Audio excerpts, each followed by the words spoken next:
Well, hello everybody. Thanks for waiting while I shared. I appreciate that. I see Matt Waldy is here. I see Lana Dell is here. Hi, folks. And Dolores Piers, hello to you. And Mustafa Hajomar, hi. Kay Ryan, great to see you. Rick Maynard, great to see you. Steve Wolfbrandt, great to see you. Please, everyone, share. I know I hardly need to remind you to do that, but please help me out by sharing.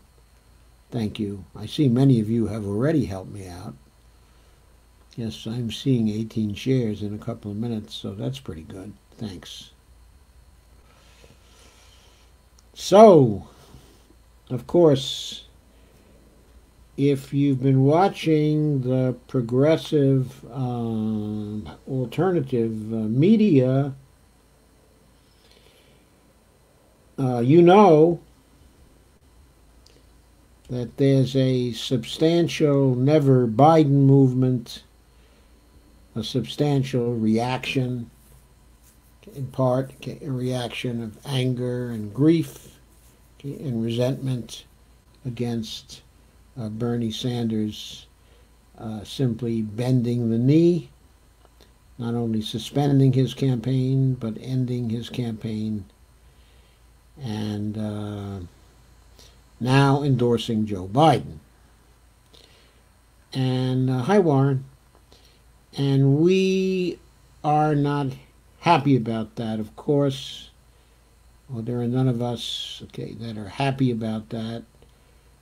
That has two components. We're not at all happy about Bernie ending his campaign without even an effort to consult the people supporting his movement, the people who have given him various kinds of support, the volunteers, the contributors, the people who supported him from outside of his campaign, but who nevertheless supported him strongly with their activities. Bernie never tried to poll any of us about what we thought about his leaving his campaign. So while he told us continually that it was a bottom-up campaign, he showed us with his actions that his campaign was a top-down campaign. Now, of course, he's right. The movement is a bottom-up type of movement, but it's not a Bernie movement. It's a larger, truly progressive movement, and it's not really dependent on any one man or beholden to any one man or any one person, of course. And we're seeing that now. People have a mind of their own, and they don't want to follow they don't want to follow Bernie into the endorsement of Joe Biden. There are many reasons for this, and there are many of us here already who are in the process of starting a group that will focus on the Biden record and spreading that record to everyone, in hopes of driving down the poll numbers of Joe Biden so low that it will be impossible for the Democrats to nominate him in August. And so they will have to turn to someone else. Now, in embarking on this, we're embarking on a risky course because there's no telling who they're going to turn to. But it's doubtful that they'll turn to anyone who would be worse than Joe Biden as an opponent for Donald Trump. So even if one believes that the priority is to defeat Donald Trump, that means that the prior priority to that priority is to do everything we can to defeat Joe Biden first, because I believe it is our best judgment that Joe Biden has very little chance of beating Donald Trump unless there's such a great failure of the economy that as we approach the election through the summer and through the fall, we approach the depths of a depression like the depression of the 1930s. Then, of course, Trump is a goner.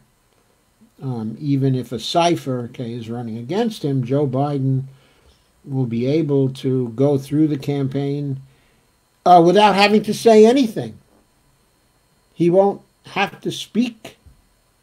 He won't have to utter any words except words that are on a teleprompter. All he'll need to do is to look very kindly and to smile a lot and to say, hey, I am no Trump. I am no Trump. He can run then as no Trump, and he may be able to win. But if what I think is more likely that we get some kind of middling situation where the economy is down, where people are unhappy, where people are grouchy, where they're dissatisfied, where we still have the same old injustices we've had for so long, and things are getting slightly worse, then that will be a situation where the presidential debates, the inevitable presidential debates, will show that Joe Biden cannot make a credible case that he's a better candidate for president than Donald Trump is. And the Democrats will be able to fulminate as much as they can, and all of those who can't stand Trump also will be able to say whatever it is we want to say, but Biden is likely to show up in those debates so poorly that if Trump retains any measure of support, it is very likely that he's going to be able to beat Joe Biden. So it looks like coming out of the dissatisfaction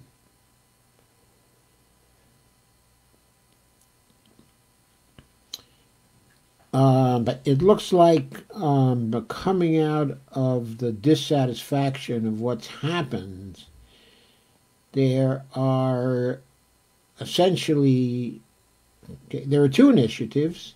There's a Never Biden movement.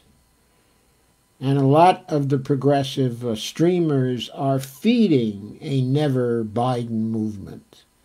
Nico House, of course, is. Also Fiorella at the Convo Couch.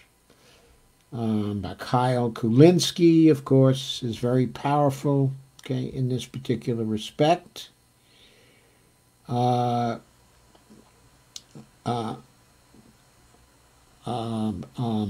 Brianna Joy Gray on Twitter, Bree Joy, it has made a very strong statement, in that effect. And by the way, she quickly got another job, her old job as a staffer at Current Affairs, which is a very good spot for her, where she will produce a lot of brilliant editorials for them.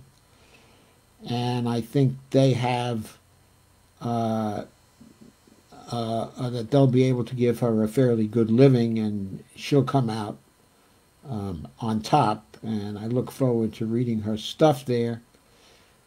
She is really great. By the way, she was getting a lot of support from Nina Turner and from Dave Sirota, and the three of them are also close together. Zephyr Teachout is kind of off on the side. She's getting some measure of attention on Twitter, as well. A lot of people, are attacking Bree Joy, but from what I saw, she's getting at least as much support, as she is by getting attacked from the Biden bros. There are a lot, of Biden bros out there right now. It seems like if there are any Bernie bros out there, the Bernie bros are with the people in the Bernie campaign who wanted to run a much more aggressive campaign. And so that's really cool for her and encouraging for us as well, because it means the movement is not sufficiently discouraged by the withdrawal of Bernie to withdraw themselves. We intend to continue. We're still fighting, and we're going to go on. So, as I was saying, there is the Never Biden group, and there's the group that I hope will shortly be starting as soon as our graphic is done, specifically the Biden Record Group. I don't know if I ought to call that a movement. I suppose it's part of the Never Biden movement, but the point is we want to do something specific, and maybe we can get some of the members of the Never Biden movement to sign on with us to help us to spread the Biden record, because the Biden record is something they're spreading around anyway, as they argue Never Biden. So what we want to do, of course, is put forward very dispassionately and very specifically all of the errors, all of the mistakes that have occurred in the career of Joe Biden since it began during the 1970s, since it began in 1972 when he won a surprise race for the Senate from Delaware. And since that time, he's been a thorn in the side of the liberal Democrats, and someone who's defined himself as a bridge person between, at that point, the segregationists and Southern conservatives and the mainstream of the party. So he's got a lot of early mistakes in what he advocated for. He kept on making serious mistakes during the 80s and the 90s and the 2000s, right up to the time when he became the vice president for Obama, and kept on making mistakes right along with his boss through that particular presidency, especially when it came to the support of entitlement programs, or I should say the lack of support for entitlement programs, which he exhibited really from the 1980s onward. Hi, Nikki King.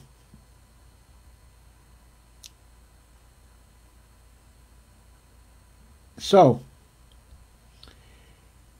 that's the story. That's the story of the Never Biden campaign up until now. It's very active, at this point, and it's full of anger and sorrow at what has happened to the Bernie campaign, and I think also very notably I think it very notably is partly motivated by the strong conviction which is fed by the exit polling that this primary campaign was rigged. The exit polling in South Carolina is now showing that it was rigged. The exit polling in Wisconsin is showing it was rigged. The exit polling in Minnesota, Massachusetts, it's almost like the exit polling in every state is showing discrepancies way beyond the margin of error for exit polling. And those discrepancies do not exist on the Republican side. In the same states, the exit polling there is not at variance with the result in those states, but it's at variance in the Democratic primary. So what are we to conclude? It's only what goes on in the Democratic primary where the exit polls do not match the actual results. So Ricky King says, I've been looking at the Bull Moose Party. I think we ought to revive them. That platform covers most of our wishes. Well, okay, I don't really see that, Nikki. The reason why I don't see that is because we have a perfectly good platform. Perfectly good platform in Bernie's platform. A perfectly good platform in the platform of the Movement for a People's Party right now. And those platforms are modernized to the present day. Okay, I know the Bull Moose Party offered many, many progressive things, but surely we have learned something in the more than 100 years that's passed since 1912.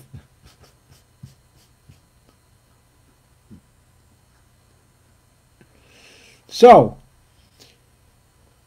I think it's partly the rigging as well as the withdrawal, okay, of Bernie that has people excited and angry and motivated to resist Biden.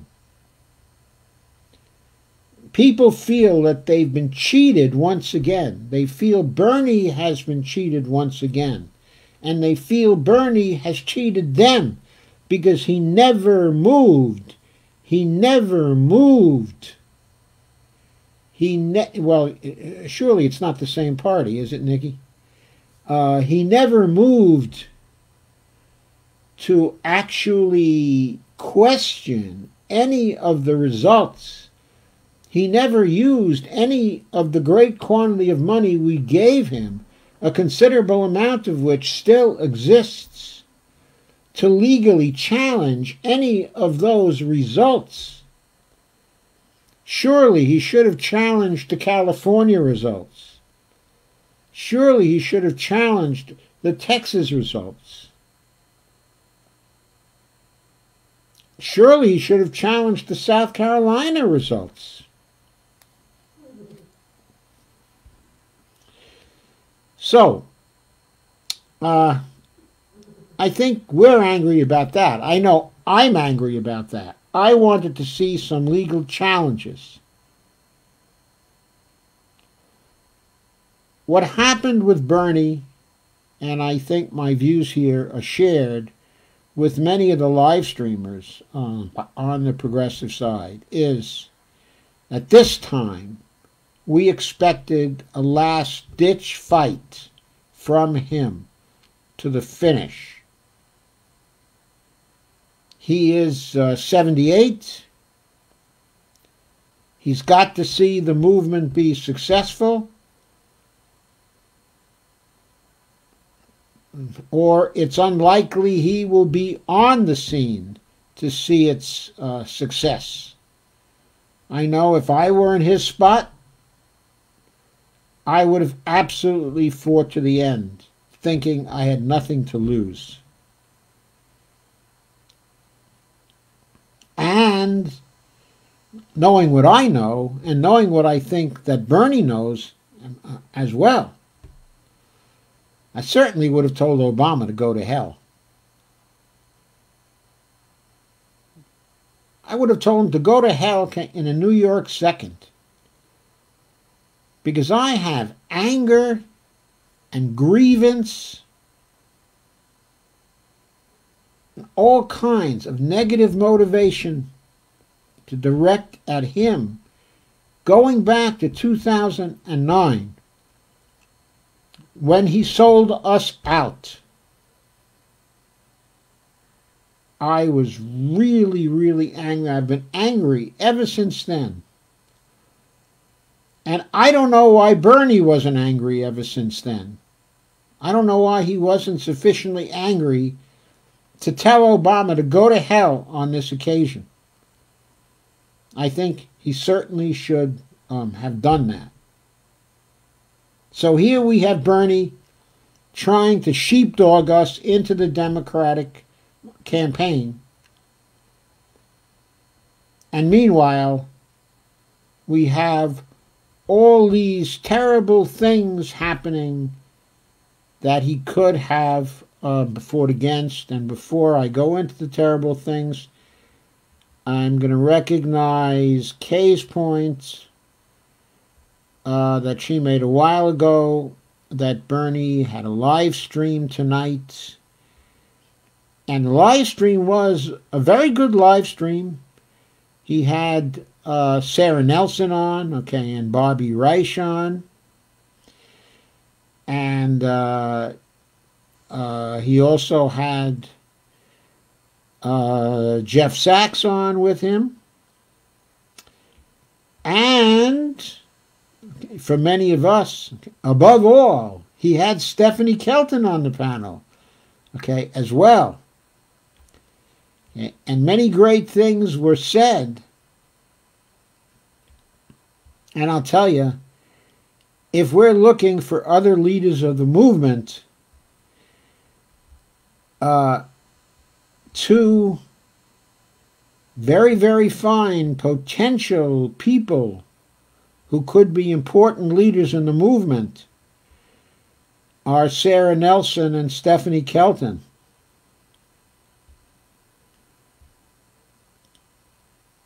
They're really terrific. I was pleased to see the live stream. The reason why I was pleased was because Bernie was, in his own way, still talking progressive issues, still fighting for progressive issues, still trying to recognize them, still trying to change minds, okay, and to pressure about them. And I certainly welcome that help.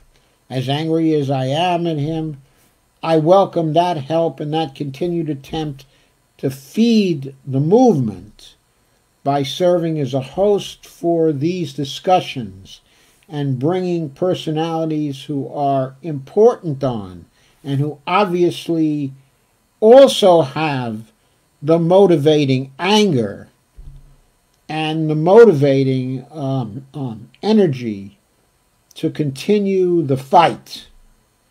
Okay, I know Bobby Reich is an old warhorse, and Jeff Sachs is too. But Sarah Nelson and Stephanie Kelton, okay, are not so old. They've still got an awful lot of energy. That was good to see that. Okay, it was very good to see that. Okay. But going away from that, let's go to some of the really bad things that are happening, some of which I'll discuss in more detail as I go forward.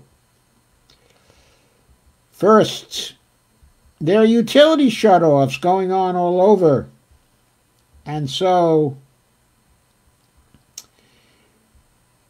there are lawmakers, 100+ lawmakers in the House that are demanding a moratorium on utility shutoffs to ensure access to services essential to survive during the crisis. And Ro Khanna is there calling for that. And also Jimmy McGovern is right in back of Ro. He's been a progressive, a very important one for a long time. He's establishment, all right, but he's been constant, and he can generally be counted on to vote for the right things if they ever get to the floor, and not to pigeonhole them. He generally doesn't do the pigeonholing and the ugly maneuvers to hold them back from the floor. So, to my mind, he's been a decent man and a pretty good servant, okay, of the progressive forces in Congress for some years. Then there's also the headline, okay, on the live stream discussion that Bernie just had that I spoke about. Then there's a CDC warning of significant risk of lifting stay-in-place orders. I should be sharing my screen with you here. I'm going over the headlines from Common Dreams, okay, at this point, and it would probably be helpful for me or for you to share my screen of headlines from Common Dreams. But in spite of the CDC warning of significant risk of lifting the stay-in-place orders, right-wingers are launching an anti-lockdown movement, undoubtedly to support their leader, President Trump, who keeps on lobbying for the opening up of the economy, even though in most places in the United States, the pandemic is far from reaching its peak. From my standpoint, informed by Dr. John Campbell, okay, of the UK, it would be suicide with deaths continuing to peak in the United States, and with the peak at different places in different states, to lift the lockdowns. They have to stay in place for some time. It's really a case where in each state you have to keep the lockdowns in place until you see the peak come and we start to recede from the peak of new cases occurring. And we have to be careful about that. In other words, it has to be in the presence of increasing testing that the new cases are not occurring, until we know for certain that it's safe to lift the stay-in-place orders. For the time being, we have to be in place. Now, Trump, of course, is lobbying to end the stay-in-place orders by May 1st. In my view, and you heard it here, that is going to be suicide. There may be some places in the country where that would be appropriate, but generally speaking for the country, it's not going to be appropriate by May 1st. It's easily going to be May 15th in some places, in very few places, but much more like June, maybe even July, before the stay-in-place orders have to end in many places in the United States.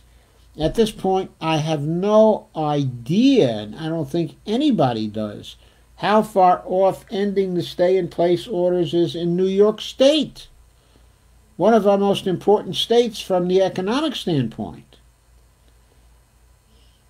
Now, they seem to have made great progress in California, but I think Newsom still thinks it's going to be a long time before the state ought to open up. So it's going to be a while. Trump seemed to retreat a little bit here today and start trying to throw the responsibility back to the governors again and say, well, maybe they have to make a decision about when their states ought to open up. He seems to vacillate between saying everybody should open up on May 1st and saying, well, the governors in the end are going to have to make a decision for their states. I think he's in a quandary about this. He's in a political quandary. He's going from one side to the other, depending on what he hears from people about what the reactions are in the polls. He, of course, is very worried about the polls, very worried about the election. It's probably driving him crazy. So, the Occupational Safety and Health Administration, OSHA, has received criticism, rebuked for, quote, sitting on its ass as COVID-19 infections and deaths are surging among the frontline workers, in the economy. So, they want to open up the economy, and more than 9,000 of our healthcare workers have been affected with COVID-19 already. So, we're being deprived of 9,000 of our healthcare workers, and they want to open up the economy before we're sure that we're not going to add to the burden. I mean, the whole point of shutting down the economy is to flatten the curve so things can even out for the healthcare workers, which means hopefully most of those 9,000 healthcare workers that have been affected will get well and will be able to come back to work, and the healthcare system will be able to handle the load we have. That's the whole point of flattening the curve. That's the whole point. Then a little news about the biggest coronavirus stimulus of all. It's a wry joke here. The richest man in the world, Jeff Bezos, is now $24 billion richer amidst the pandemic. That's because of increases in the stock market, which have recently occurred, due to the bailout of the government. If anybody saw the Bernie live stream tonight, Jeffrey Sachs said that what Jeff Bezos got was $12 billion additional because of the rise in the stock market. Well, he was wrong. It was $24 billion. It wasn't really $12 billion. But in any case, it should be emphasized that that's just a paper gain, because Jeff Bezos is not selling his controlling stock in Amazon, a large part of it, tomorrow, anytime soon. So it's just a paper gain. And as the new unemployment figures hit, I don't know, maybe they're out now, but if not, they'll be out tomorrow. Tomorrow's Thursday, isn't it?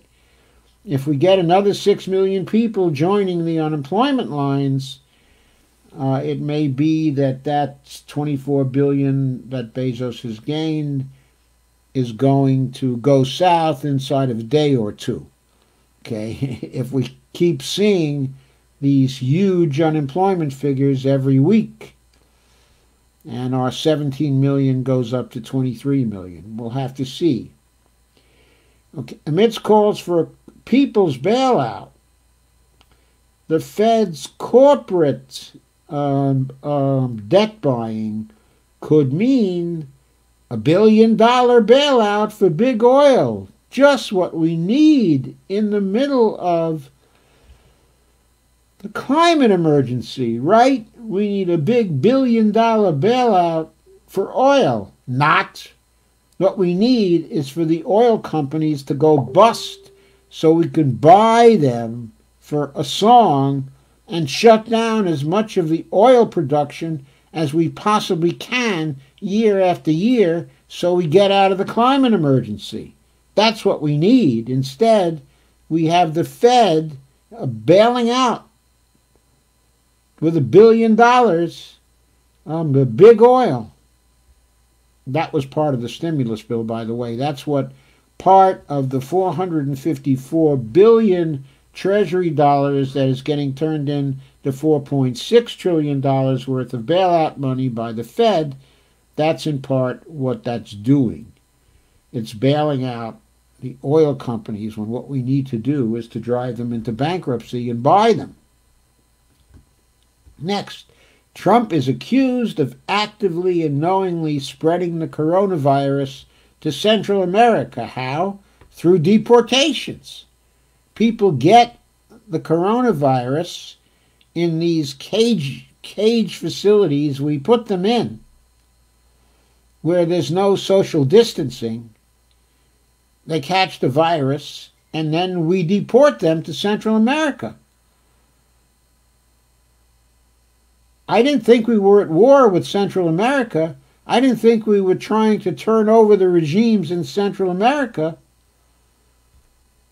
But we're conducting biological warfare against the Central American regimes that we support. Who knew? Catastrophic for democracy. Experts warn Trump assault on the Postal Service threatens the November elections. Why so? Because, of course, we're hoping for Congress to pass a bill allowing mail-in voting in November to minimize the further spread of the virus, which we're not at all sure is going to be gone by then. Even if the economy is all opened up, there's still going to be a measurable risk of spread, and we're going to need mail-in voting in the November elections. But Trump is refusing to support the idea of additional money for the Postal Service because the service, of course, has lost a great deal of revenue from the crisis. People are not using the post office and not going out to mail things, and so the business of the post office has been collapsing, putting it into cash flow trouble. And, of course, Trump doesn't want to agree to have the bailouts extend to the post office, which is, by the way, one of the only services explicitly in the Constitution of the United States, mentioned in the Constitution of the United States. Yes, this is catastrophic for democracy.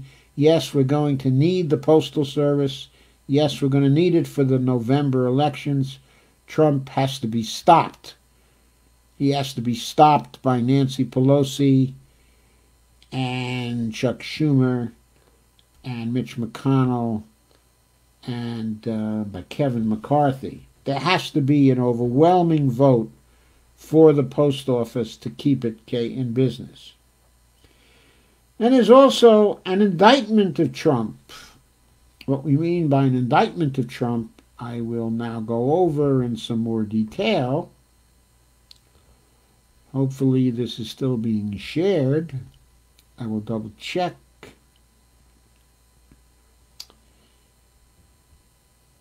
I'm sorry, it's not really picking up my screen anymore. I have to stop sharing and then start sharing again, because I was no longer on that screen. There we go. So you should be seeing it now with any luck. Yes. Article from Common Dreams indicting, that's not a real indictment, of course. It's a figurative indictment of Donald Trump, and a warning. 90% of the coronavirus deaths in the U.S. could have been prevented with swifter action. There's some new research out. It's from Imperial College and the University of California, at Berkeley. It was by the Jewels, that is to say Britta Jewell and also Nicholas Jewell, who are epidemiologists at Imperial College and the University of California at Berkeley. They had an op-ed in the New York Times. They estimated 90% of deaths from the coronavirus may have been avoided if the U.S. government had called for schools to close and Americans to avoid gatherings of more than 10 people by March the 2nd. At that time, only 11 people in the United States has died of the disease. Now, of course, as you know, 30,000 people have died of the disease. I think you'll certainly see that in tomorrow's headlines that we've gone over 30,000 fatalities now. So, in a month and a half, we've gone from 11 fatalities to 30,000 fatalities. So they estimated that if we closed down by March the 2nd, that then we would likely by now have had only 6,000 fatalities if we had started, on March the 7th. So this is according to a pretty good model they have from the Institute for Health Metrics and Evaluation. And the model showed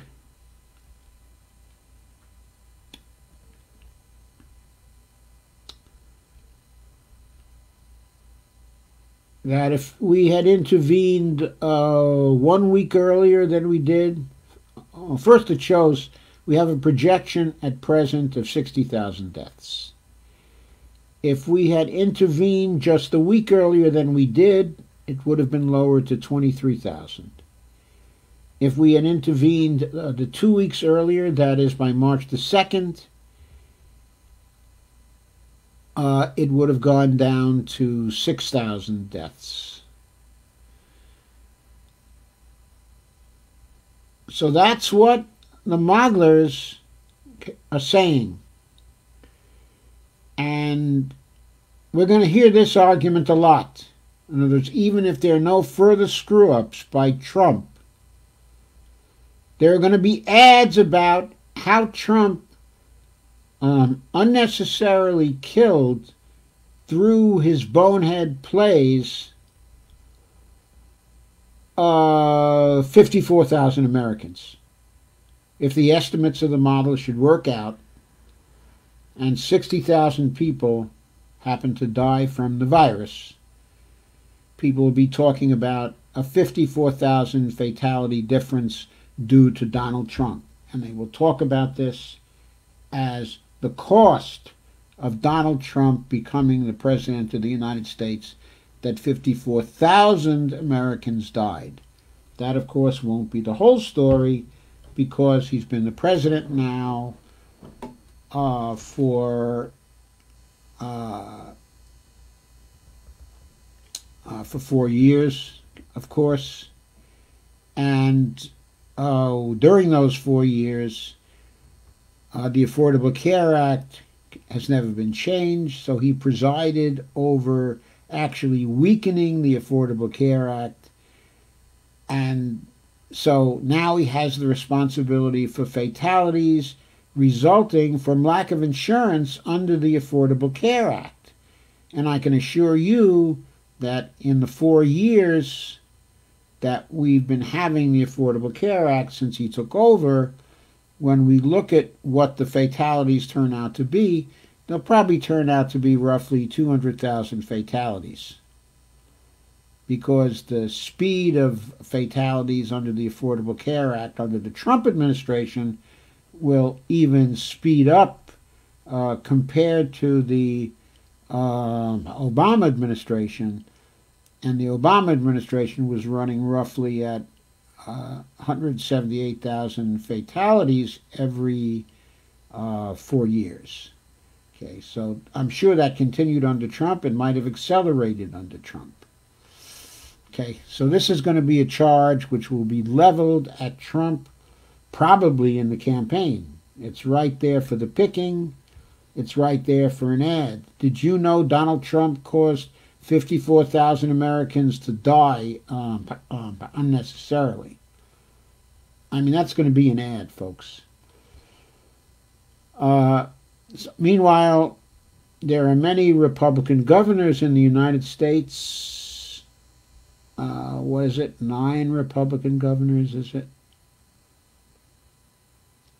There are 8 Republican governors who still have not issued statewide stay-at-home orders. So clearly, the virus hasn't peaked in their states. Otherwise, they would have been driven to do this. So there are a number of tweets about this. I'm not going to go into the tweets. But obviously, this is an issue waiting to happen. Oh, by the way, there's an interesting thing as well. There's a divergence between Kentucky and also Tennessee.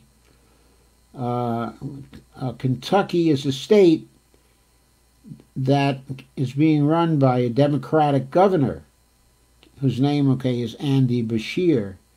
And he's the son, of a recent governor of Kentucky who was known for extending Medicaid to take advantage of the Affordable Care Act for Kentucky. This was a popular measure, but his son is making a name for himself by quickly responding to the pandemic and by instituting social distancing measures in Kentucky.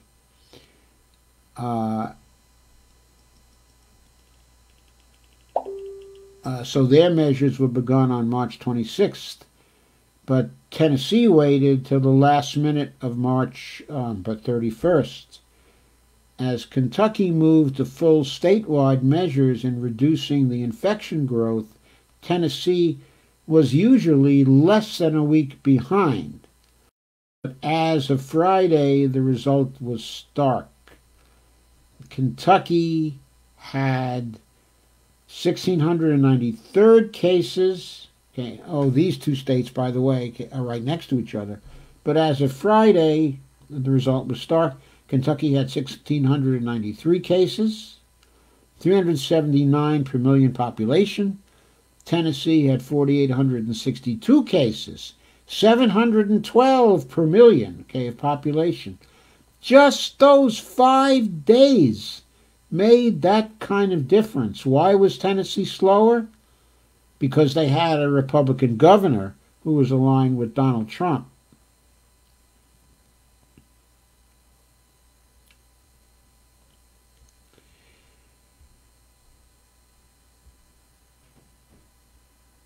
Jewel and Jewel, in their article, suggested that state and local Republican officials who continue to sow doubt about the need for social distancing should examine the data out of more fast-acting states like California, which imposed the country's first statewide stay-at-home order on March the 19th.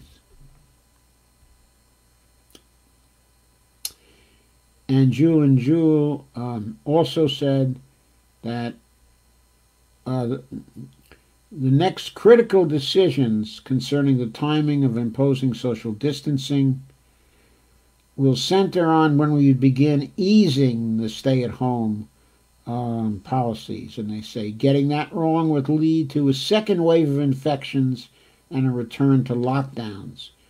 We can't afford to repeat the same errors we've made, say they. They say. Say they. Sorry. Couldn't resist that. Anyway. So where was I in the headlines?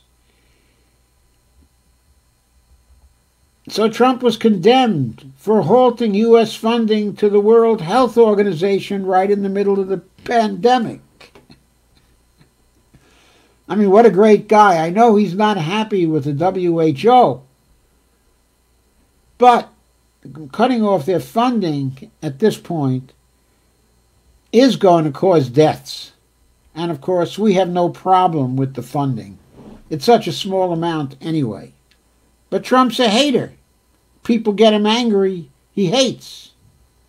And he gets revenge in some way. And of course, he needed to scapegoat the WHO anyway, and he's accused them of mismanagement, and that's his excuse for halting the funding. Then there's what was called, in the headline I'm looking at from Common Dreams, there's an analysis that reveals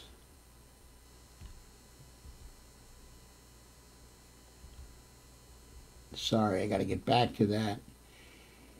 Reveals rotten, un-American, by giveaway that the Republicans buried in the COVID-19 relief package to overwhelmingly benefit who else? The millionaires. And what they're talking about, of course, is a tax cut giveaway, 90% of which is going to benefit the millionaires and the billionaires in our economy. So in the name of recovery, this was buried in the stimulus bill by Mitch McConnell, okay, and the GOP. Well, I wouldn't be complete in going through the headlines without but pointing up something that really needs pointing up. Let me get rid of the headlines now and go right to the article.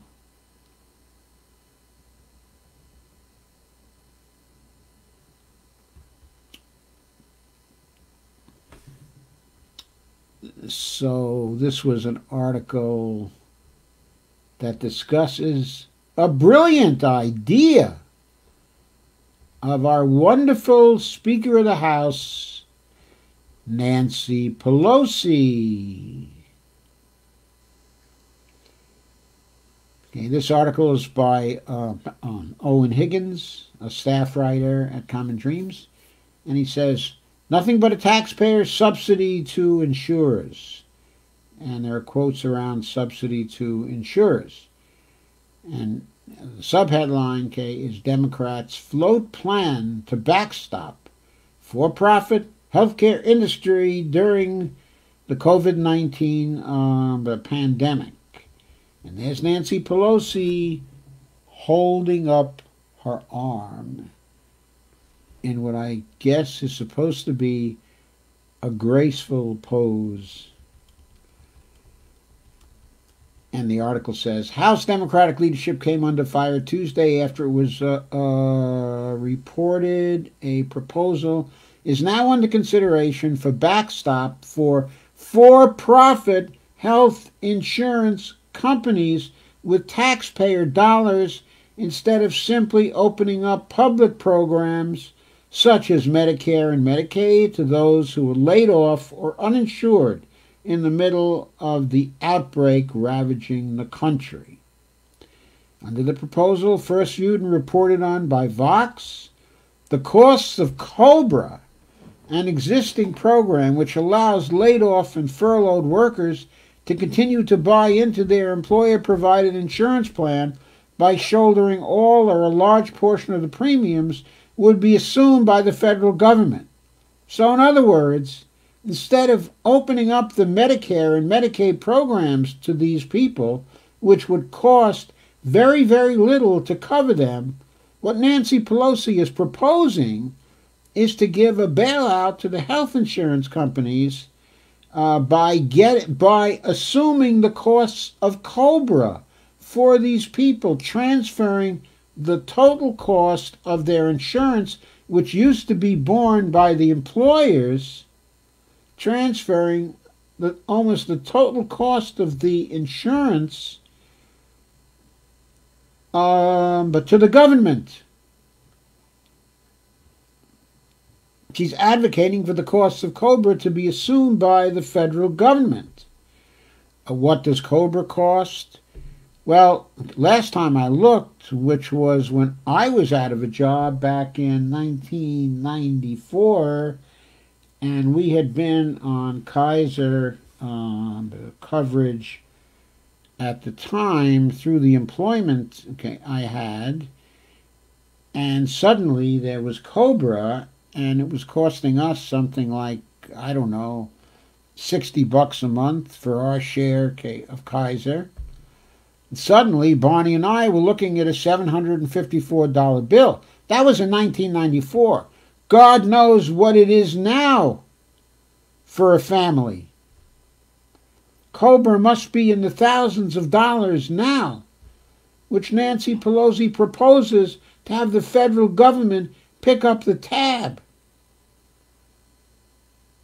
by giving the private insurance companies that money rather than having Medicare and Medicaid handle that for the workers, giving them better coverage anyway. They would have better coverage anyway.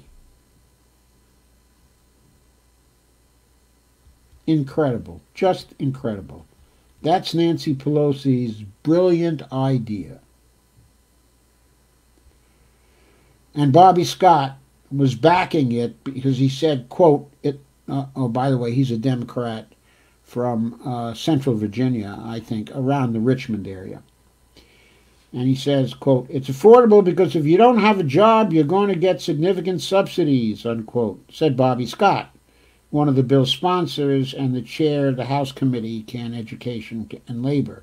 So, the brilliant speaker and the brilliant Bobby Scott would prefer to bail out the insurance companies with COBRA rather than to bail out the workers with the Medicare or Medicaid programs. The bill's friendliness to the insurance industry was noted as a selling point by the Robert Wood Johnson Foundation Senior Policy Advisor Catherine Hempstead, who said, quote, the proposal should be favored by providers since it will increase their likelihood of receiving higher commercial rates from these workers, unquote, Hempstead said to Vox. And quote again, also this is advantageous for insurers that are in the employer market, but not the marketplace, unquote. Wonderful. And James Medlock said, well, it's not a bad stopgap measure, though it's a little late, but it is an extremely expensive way to go, which is probably why it's favored by the industry groups and probably why it's favored by Nancy Pelosi, who's fiscally responsible except when it comes to giving bailouts to her donors. And Medlock said it'd be so much better to focus on getting people onto public insurance. But Nancy Pelosi has said, of course, previously, you will never have Medicare for all, she said to us. I think one of the first orders of business outside of the Never Biden campaign and the Biden Record campaign is the support of Shahid Buttar, currently running in California against Nancy Pelosi. We need to do all we can to help him to end the horrible career of Nancy Pelosi, which since 2009 has done terrible damage to the American people, in my view, because Nancy Pelosi was one of those who blocked the shift over to Medicare for all in 2009, and who also maneuvered to block a public option in 2009. Not that a public option would have been great in 2009, because the lousy little public option that she constructed with one of the committees would never have worked. It would have been a failure and probably poisoned the well for Medicare for all. But that's beside the point. She was always opposed to Medicare for all then, because why? The donors.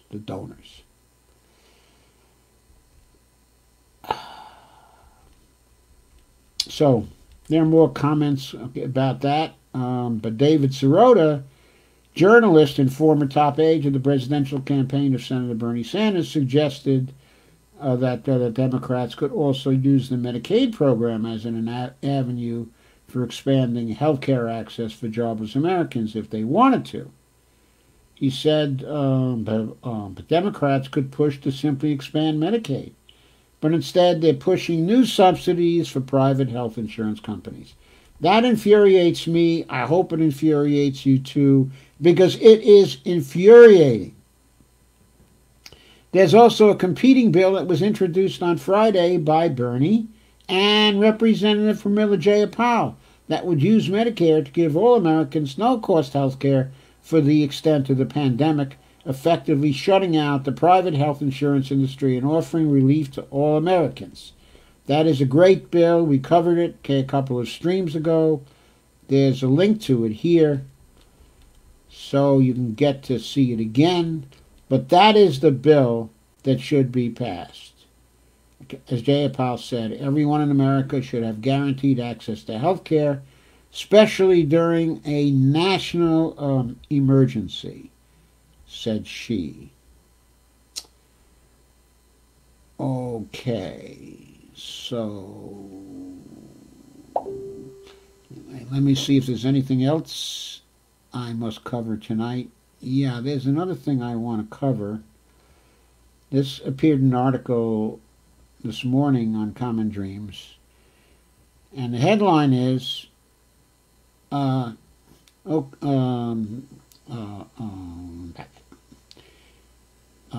progressives urge Biden to back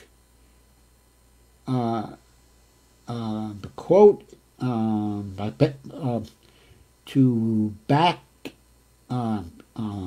Medicare for kids, unquote, in appeal to Sanders supporters. This is by Julia Conley. And the progressive think tank, the People's Policy Project, that's the think tank that's run by the Brunigs, okay, by Matt Brunig, okay, and his wife Elizabeth. They offered a proposal to presumptive Democratic presidential nominee Joe Biden's campaign Tuesday after the former vice president had amended his health care agenda in a bid to reach out to former rival Bernie Sanders supporters. That's us. What Biden did, of course, was lower the Medicare eligibility age, or proposed, the lowering of it to 60, which is nothing,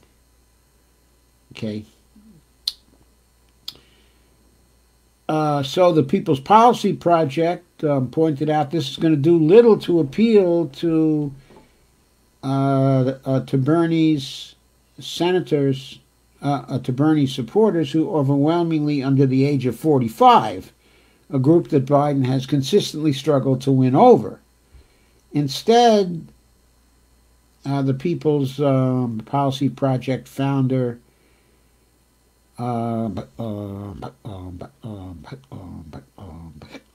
who is Matt Brunig, wrote, Biden should propose opening Medicare to Americans from birth to age 25. Well, if I can say so, I don't think Biden ought to propose that. I don't think there ought to be crumbs coming from Biden at this point. I don't think crumbs are going to do anything for us. I don't think they're going to do anything for the people who are under 25 either. I think what Biden has to do, and what the progressives as a movement, including the Brunigs, have to insist on, is that Biden go to either the Sanders bill in the Senate or the Jayapal bill in the House and make one of those bills a part of his agenda. Swear by those bills on a stack of Bibles that if he is elected to the president, he will move heaven and earth to pass a Medicare for All bill, including getting rid of the filibuster in the Senate, if need be, to pass it. That's the kind of guarantee that might move a few people. I don't know if it would move me, but it might move a few people over to his side. But this business of starting to bargain with Biden right now for crumbs, screw it. Screw it. Stop it. Stop this stuff. We bargain for crumbs in 2009 and 2010. And what did it get us? A 10-year wait with the horrifying monstrosity of the Affordable Care Act. It wasn't worth the time. It wasn't worth the effort. It wasn't worth the anxiety. It wasn't worth the grief. It wasn't worth the anger. It wasn't worth the disappointment. It's bullcrap. Don't bargain with them on essentials. We need Medicare for all. We need the Green New Deal, which, by the way, includes a federal job guarantee. These are things we need, and we can't settle for anything less. If we get anything less, it should be tear the house down time. I'm telling you. That's what it needs to be at this time. There's no more time left. We have to start winning the climate emergency game beginning in 2021. There's no more time left. And there are too many people dying without a Medicare for All program now. There's no more time left on that. I promise you, by now, 556,000 people at least have lost their lives since 2010 due to lack of insurance during the period of the Affordable Care Act. Taking into account the Affordable Care Act under the Obama administration and the Affordable Care Act under the Trump administration. That's the truth as I see it, as I have estimated it myself. And I believe that's the truth. 556,000 people unnecessarily died because we didn't insist on Medicare for All in 2009 and block anything else they tried to put in front of us. You can't bargain on essentials. You just can't. You have to stand on principles sometime. Medicare for All is a principle. The Green New Deal is about survival. That's a principle too. It's about survival for our children and our grandchildren, if we have grandchildren, like I have. I'm not going to compromise on these two things. And I don't think you should compromise on them either. So, okay, now I want to turn to your comments. I've been on for about an hour and 15 minutes. I could cover a few other horrible things, like a complete abomination, and how the private health insurance industry is pining for a taxpayer bailout. Oh, I do want to mention one other thing, which I know you'll find infuriating and disgusting, as you well should. Actually, I want to mention two other things. I'm sorry. The first thing, which is absolutely disgusting, and there was a Common Dreams article on that as well. I'm not going to share the article. The punchline is very short. Quote, disgusting. Treasury slows delivery of 70 million COVID-19 stimulus checks. Why? To put Trump's name on them. Trump slowed down the stimulus payments to people, the lousy $1,200 stimulus checks to people, set to be mailed to 70 million people. He slowed them down until his signature could be printed on them. An unprecedented move that could delay delivery of the payments for days. That decision was finalized late Monday. That was reported by the Post on Tuesday night. And it means that when recipients open the $1,200 paper checks, Donald J. Trump will appear on the left side of the payment. Wonderful. When you get your check and Donald J. Trump appears on the left side of the payment, that should remind you that your check was held up by a number of days So that could be put on your check.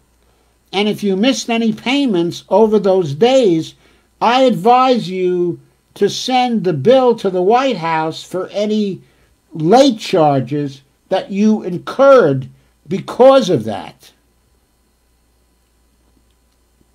And if that has a negative effect on your credit rating, then I suggest that you file a class action suit against Donald Trump for for imposing a delay on the delivery of those checks. Okay, that's all for that one. The other thing I thought was worth mentioning was that the idea of guaranteeing paychecks for people has been adopted by George Soros, the well-known plutocrat, hated by so many within the progressive movement. But for those of us who have had some contacts with him, he has a good side to him too. And he's really far better than he's cracked up to be. Anyway, there's an op-ed in the LA Times by Soros today. The headline is "Guaranteed Paychecks for All Workers Displaced by the Coronavirus to Save the Economy." His co-author was Eric Beinhocker,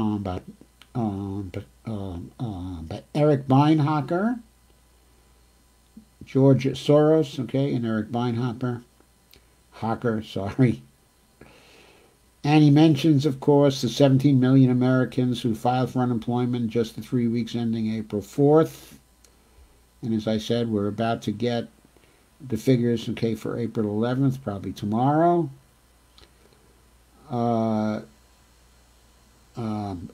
He predicts, based on the INET Oxford Research Center projections.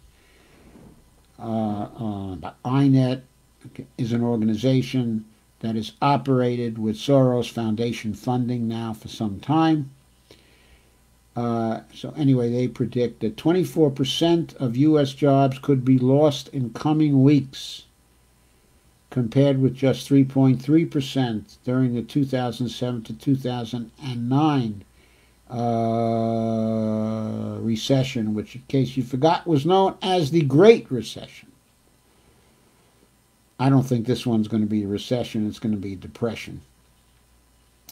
That kind of job loss would be equal to the worst years of the Great Depression and would mean more than 37 million Americans are out of work. So meanwhile, as we know, the Fed is actually projecting 52 million people out of work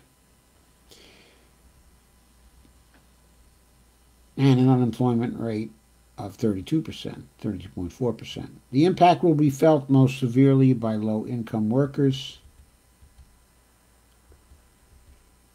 And Soros calls for the maintenance, okay, of the economy. Soros and Beinhocker point out other countries have guaranteed the paychecks of their citizens, and they mention Germany, France, Denmark, Ireland, also the UK, Australia, okay, and the Netherlands are all providing direct funding to employers to cover worker paychecks. And they point out history has shown the strategy works. And they mention Germany's Kurzarbeit program during the recession of 2007 to 2009. And they point out that the U.S. Congress took a step in the right direction with the $2 trillion CARES Act that recently passed. But unfortunately, the funds allocated for the program were too little, and delivery of the funds is proving too bureaucratic and too slow. Likewise, the patchwork of other programs and CARES and actions by the Federal Reserve are too indirect and working too slowly to stem the tide of unemployment. And so they say we need action that is fast, direct, and at scale. And guess what they do? They mention Jayapal's bill introduced in the House of Representatives the Paycheck Guarantee Act that would support workers of all employers. And they say it is essential that protection be extended to all 152 million of America's workers, not just the 60 million working for small businesses. It must also extend to both for-profit and also non-profit organizations. And they talk about the House proposals some, but I thought what was of interest here is that this has the support of one of the billionaires. Now, true, Soros has given away a lot of his money now. He gave away, he was up at, I guess at one point, at 27 billion or something like that. And he gave away 18 billion of it to Soros's foundations, and is now left with something like 8 billion for himself and his family.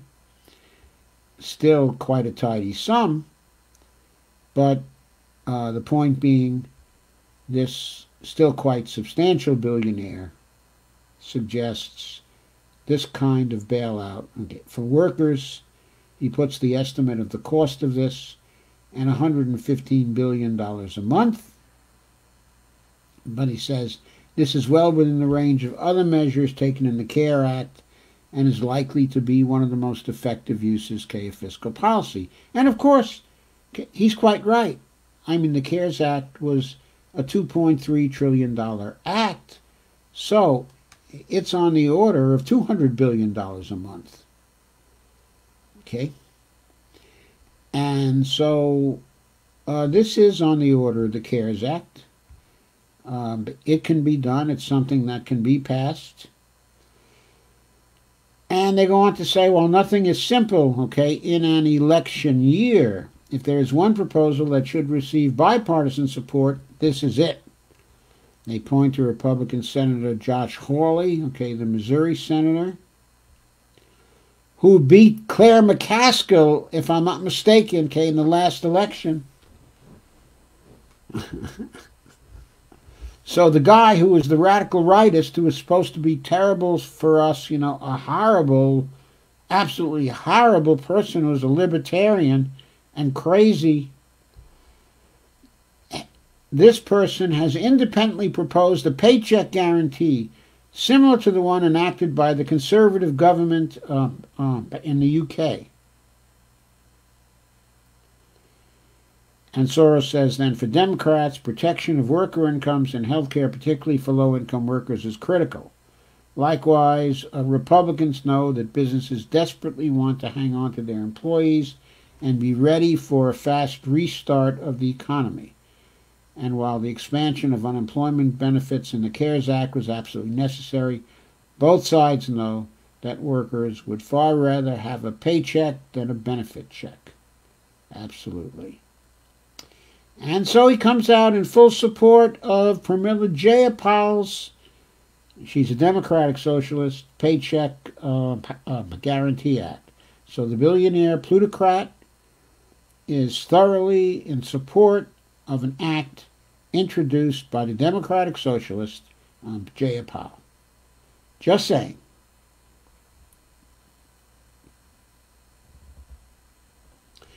And the final lines of the article are, eventually the virus will be brought under control. But as long as Americans are required to shelter in place, we must also help them to, quote, shelter in job, unquote. So I thought that one was notable. And now I will go to your comments, which I'm sure by now must be very plentiful and very deep. And I'm gathering that the stream has been pretty interesting for you so far, because according to this, I still got 35 people, which is amazing.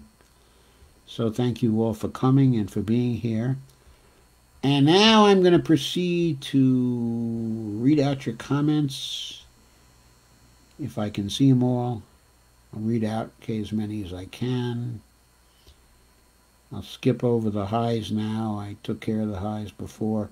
Lana says, I firmly feel that Obama pressured or even maybe coerced him. Well, I'm sure he pressured him. I don't know how he could coerce him, except to say that he would oppose Bernie retaining his chairpersonship in the Senate. Okay, if he failed to fold and go with Joe Biden, but that's the extent of the pressure I think he would be able to place on him. I mean, I don't think he has the influence anymore to have Bernie killed. So that kind of pressure doesn't really impress me very much. I still think he should have told Obama to go to hell. I think he owed that to us, to his movement, to the $250 million in funding he got from us, from all the people who overwhelmingly wanted him to stay in, I feel sure. Kay says, I'm hearing more and more about states threatening to take Bernie's name off the primary ballots in remaining states if he didn't endorse Joe Biden. He only suspended his campaign. If they threatened to do that, all he had to do was reactivate his campaign. All he had to do was put out a statement saying, look, if you start taking my name off the ballot, I'm immediately going to reactivate my campaign. Is that what you want? That's all he had to say, Kay. That's all he had to do. Because suspension of a campaign doesn't have any legal status. Actually, he didn't even have to do anything. It would have been illegal for them to take his name off the ballot in the remaining states because he didn't end his campaign. Carol says, people need to understand Bernie is still collecting delegates. Yes, I noticed a statement to that effect here today, that he's, still collecting delegates, but I don't know what that means. He can't get any delegates unless primaries are going on. Wisconsin was the last of the primaries to be held, and I don't know if any more are going to be held until June 2nd. Okay, actually remains to be seen.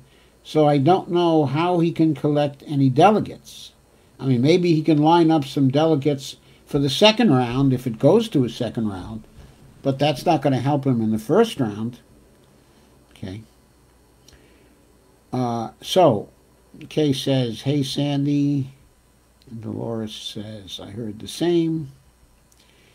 And Mustafa said, I heard Biden will not name Bernie as his VP, so at what price Bernie dropped out and endorsed Biden? Well, of course, on the progressive left, people are saying he didn't get any price because he's a lousy negotiator, because he never jams people up against the wall and says, do this or else. Now, that's what our people on the left are saying about Uncle Bernie, that he never does that. Doesn't know how to do it.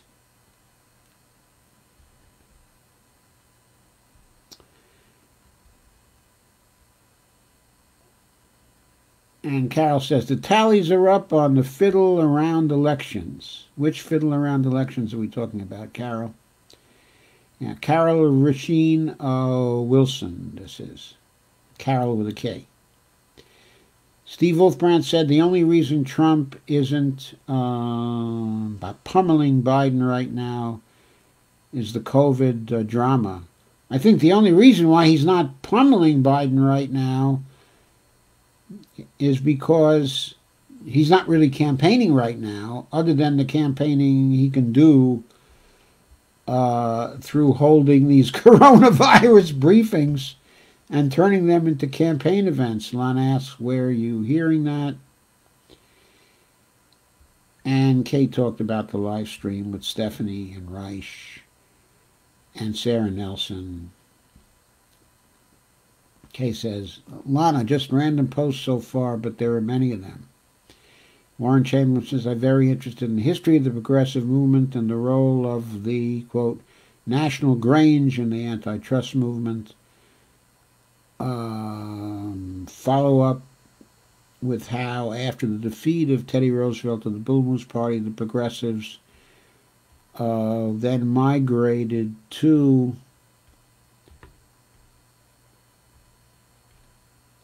the Democratic Party, and then how both family farmers and workers have been betrayed by the Democratic Party, and industrial workers have been betrayed by a Democratic Party. Yeah, they did.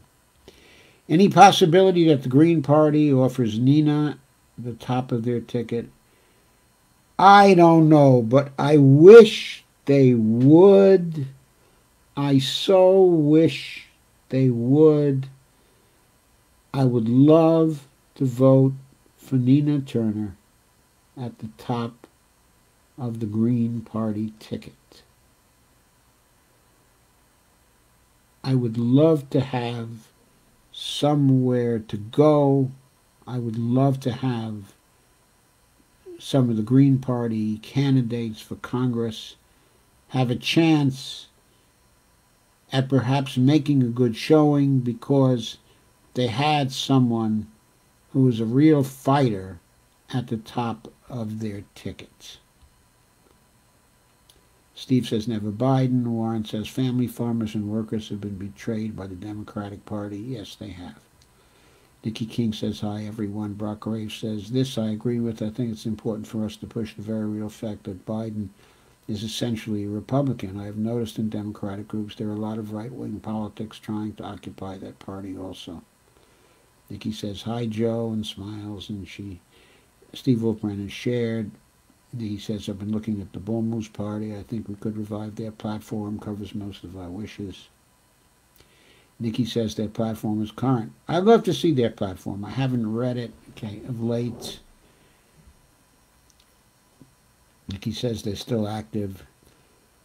Also, Dolores says, I'm voting green again, in the general. I'm inclining towards green as well, unless the Movement for a People's Party is ready. The platform of the Movement for a People's Party is worth reading. It looks extremely good. Go to peoplesparty.org. It's there, and you can read it. It's long. It's got a whole bunch of great things in it. And Lana says, go Teddy Roosevelt, except for the warmongering, of course. And Laura says, I'm voting Green Party again in the general. And Nikki says, I'll post a link after the show. Nikki says, me too. He should not have given in so easily.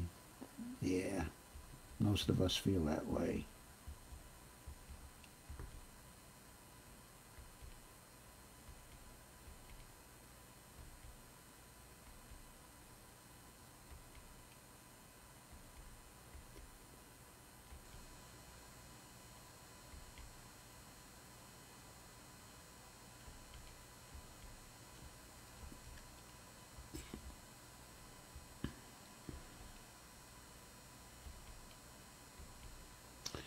A lot of other comments here I haven't been able to get to.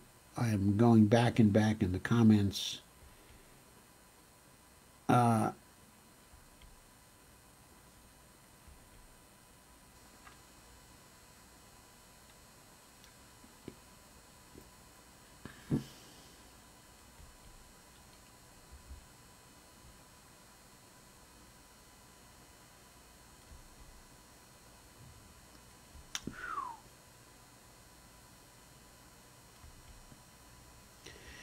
Whoa, I've only gotten to a fraction of the comments. I'm looking at all these comments. Thank you for all these comments.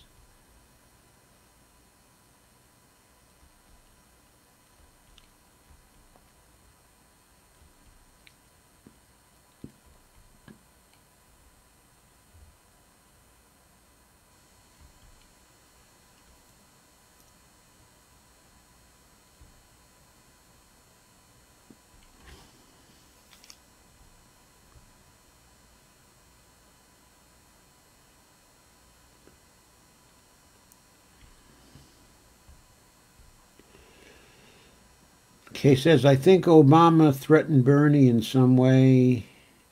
And Stephanie said, hey, my loves, I hope everyone's hanging in there.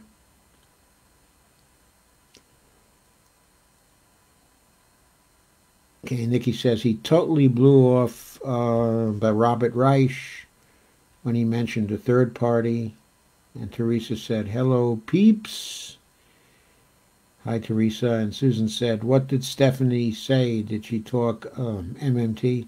Of course, she always talks MMT, either implicitly, okay, or explicitly. What Stephanie talks is MMT, and in one way or another, the green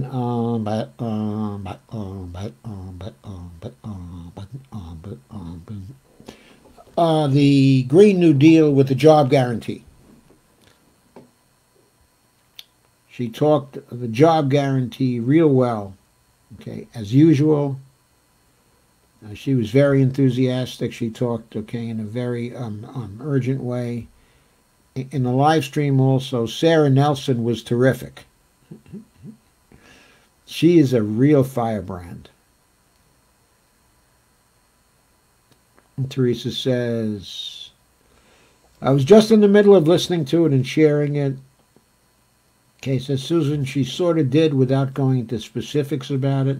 She wasn't able to go into specifics. There wasn't enough time because Bernie was doing round robin with all of the four members of the panel that he had there, shifting from one to another, giving about a minute or two to each one and then shifting around again.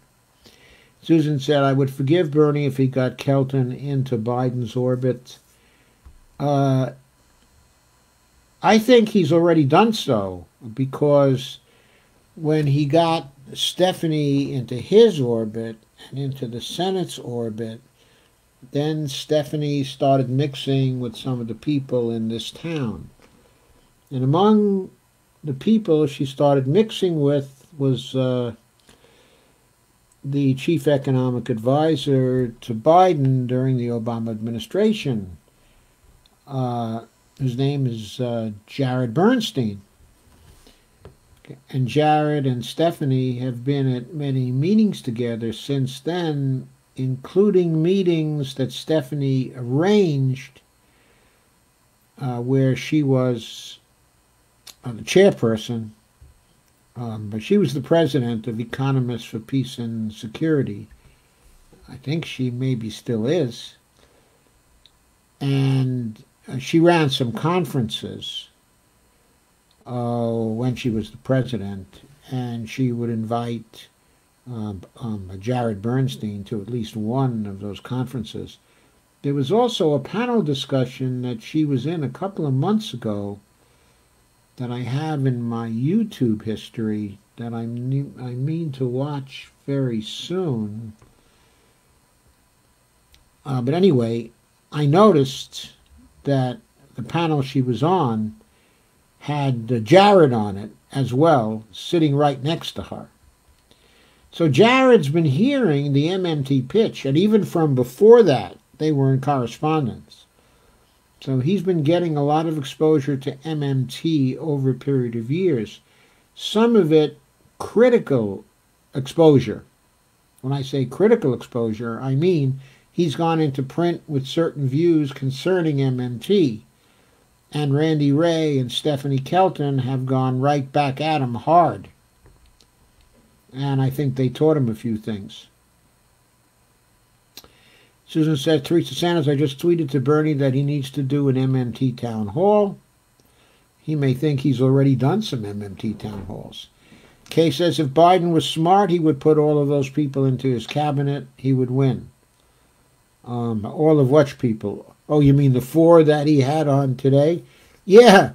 He could have Sarah Nelson as his Secretary of Labor.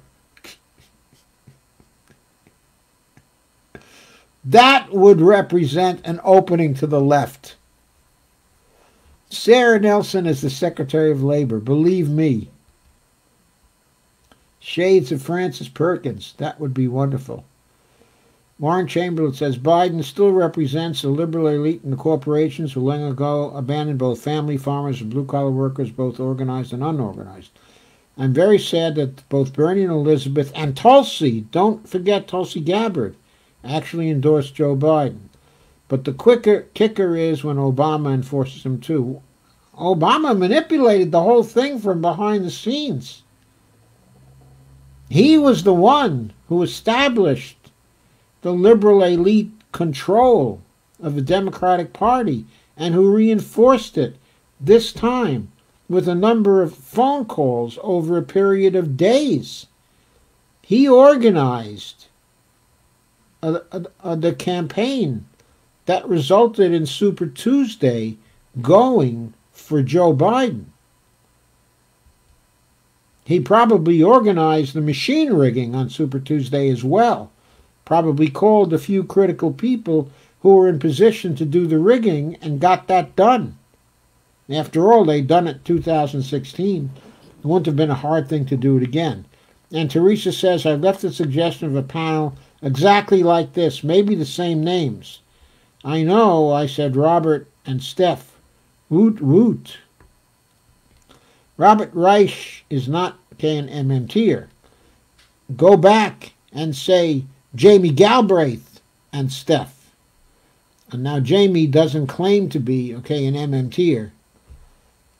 But he's an MMTer. He's a closet MMTer.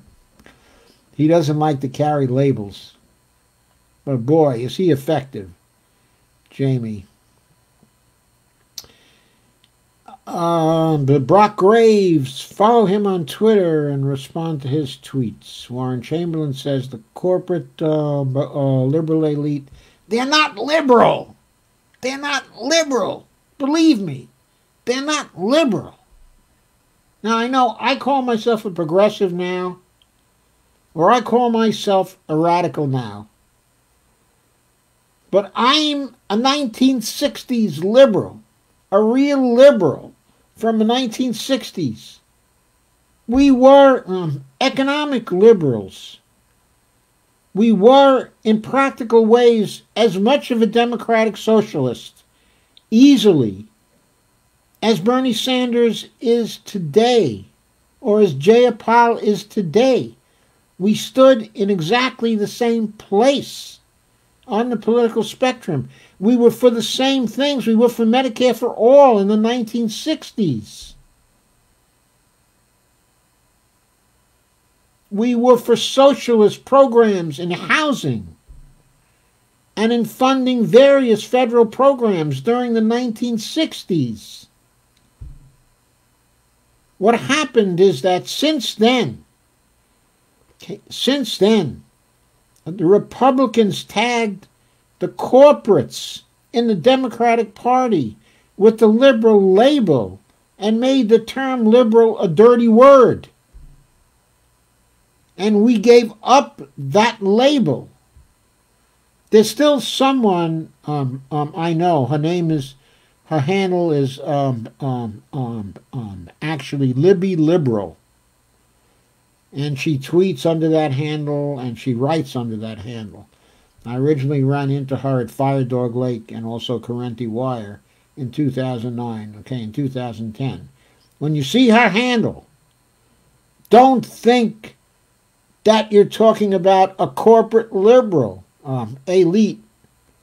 You're talking, when you see her, you're talking to a socialist firebrand. That's who you're talking to. Solana says, but much about the Fed job guarantee. Is that a question or a statement? Yeah. And Lana points out COVID is still ramping up here in Minnesota. Kay says the Ohio GOP have been harassing DeWine to open our economy too, but so far he says, hell no, he won't go. Yeah, DeWine has really impressed me through this. He should switch parties and come over to the movement for the People's Party with us. And Warren Chamberlain says, revisiting federalism and states' rights. Brock Ray says they're worrying about losing their rights, but going to work and being under a manager is the same type of entrapment. It's been nice businesses being closed. I do think we were as a whole being overworked, which probably cannot help sickness. We need rest as a people. I think there's much to that. I also think, though, a federal job guarantee would have been wonderful. What would people work at in the federal job guarantee right now? One extremely useful thing they could work at a federal job guarantee at a living wage would be contact tracing the coronavirus, staying in their homes, using their phones to do contact tracing. We need that now in the worst way to stop the virus, and we don't have a workforce to do that. Imagine if we had millions of people contact tracing. It would be wonderful. Sandy says it might be October before they reopen the schools. They will be opening first, supposedly. Not according to Trump. He's talking about opening up. He's probably talking about opening up the stadiums.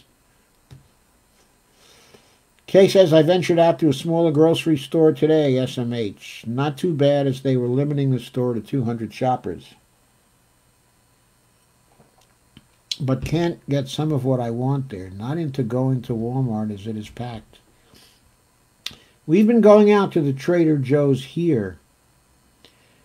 Other than the workers in the store, I don't think they had more than 30 people in that store at a time.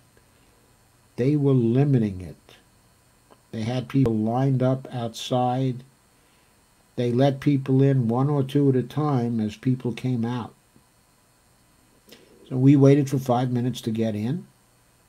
Then, once in the store, it was fairly quick, though, because the aisles weren't crowded with people, you know, at all. I mean, maybe you would see 4 or 5 people on each aisle, that was all, other than the workers. They appear to have kept most of their workers employed in the store also. I don't think they let anybody go, because most of the people we've been seeing from week to week were there, doing the same jobs. Smiles on their face, happy. I think Trader Joe's a hell of a company. Warren Chamberlain says, Trump is in a quandary. What will the people in all the states do? What will a truly free market do? What truly free market?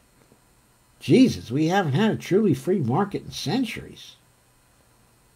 And when it was truly free, it was a mess. Sandy says, sickening. Brock Ray says, agreed. I'm trying to figure out how to get an organic store in my hometown. It has been very tough trying to change the conscience of people in my small town. I live in the rural Missouri.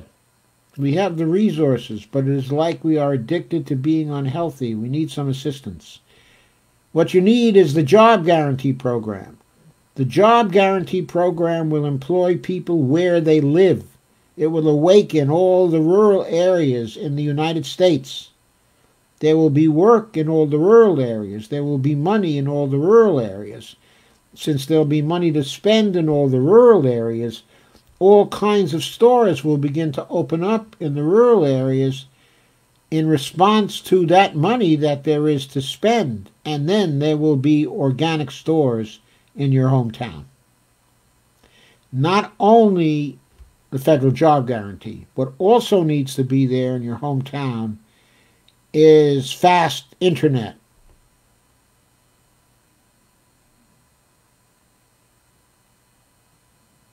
Got to bring broadband internet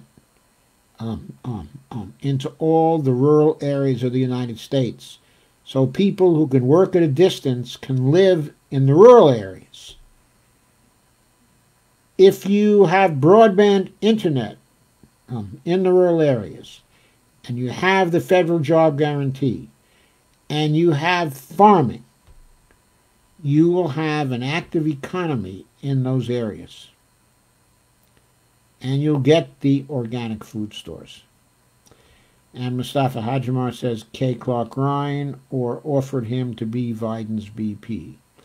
Kay says, just saw on Maddow that 1 in 8 pregnant women are positive for the virus but show no symptoms, SMH. So maybe pregnancy provides some degree of protection from the virus. Not actually from it, but from some of its worst effects.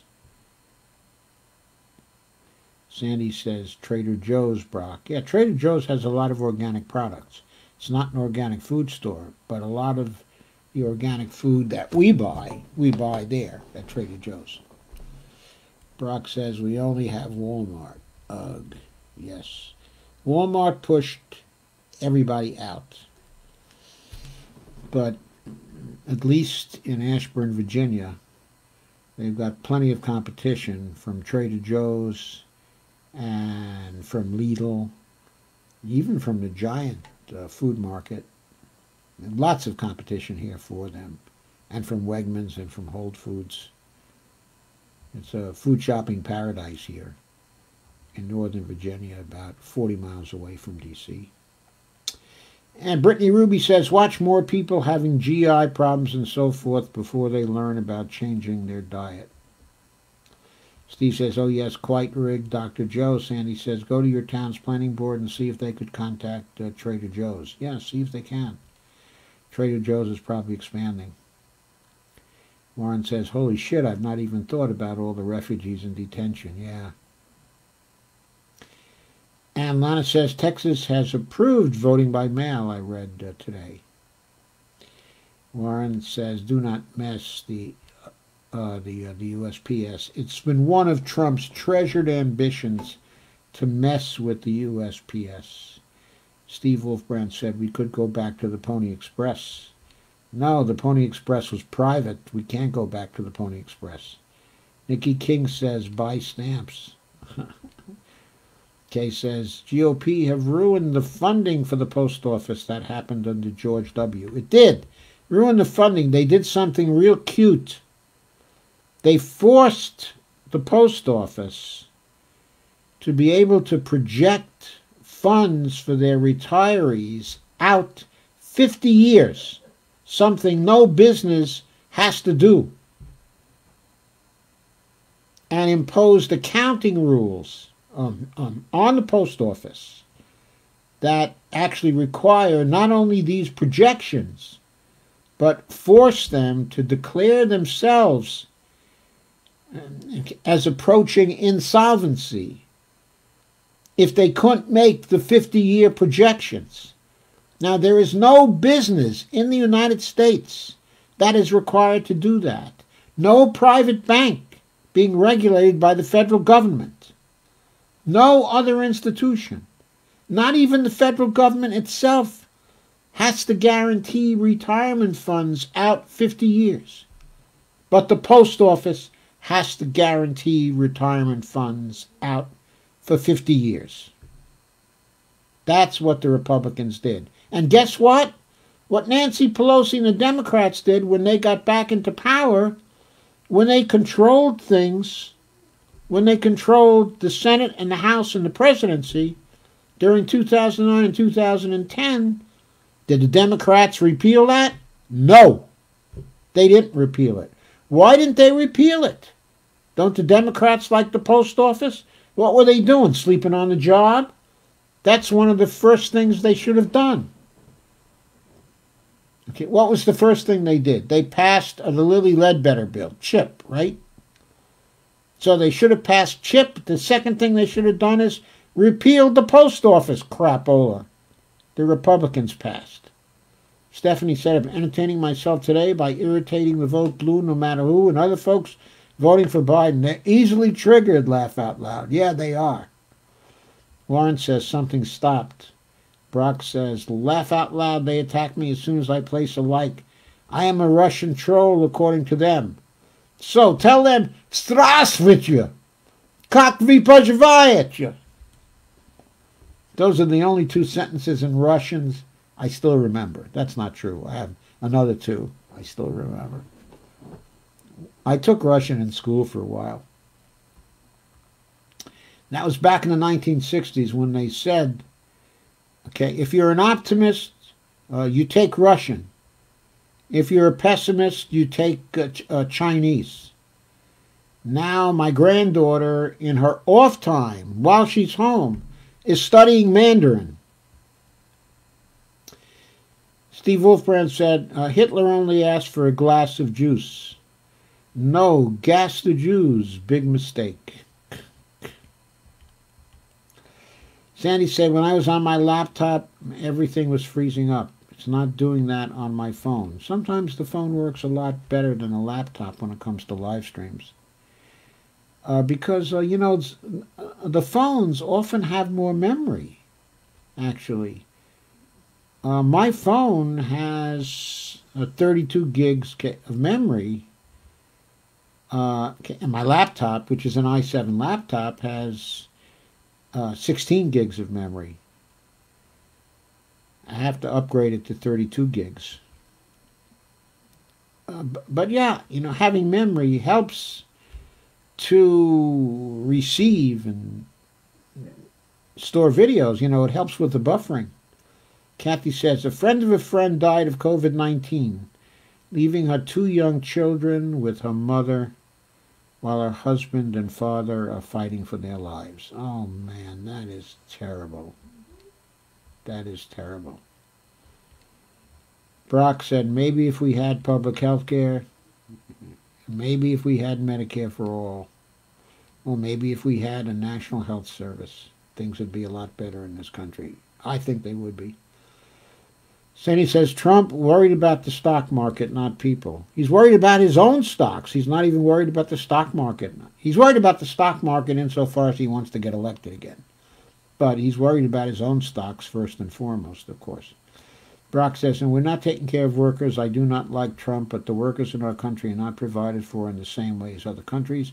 We act like we are poor, which we are, but our economy is not. Our government is not either. Our government has the constitutional power to create our money in whatever quantities it chose to create that money. It is time our government used that power to make things far more equal in this country and to make sure that everybody can live and have a decent life. It's our right. We need to go out and grasp it. Lana says, and then, how many debts can we claim on Biden via Obama with failed ACA and austerity? Well, for the period between 2010 and 2016, okay, in that administration, there were 356,000 fatalities due to lack of health insurance. I know that, okay, because I estimated that. There were a lot of other people who died, a lot more fatalities due to underinsurance. I've seen the estimate that there were 87,000 fatalities if you combine the uninsured with the underinsured. 87,000 fatalities per year, roughly, for each of those years, from 2010 through the end of 2016. But there were other deaths due to austerity. There were suicides. There were probably people who died from malnutrition. There were probably people who died from other problems associated with poverty. From crimes that would otherwise not have occurred, and people who died due to psychological problems that came about through the breakups of their families, and because they couldn't afford treatment for their problems.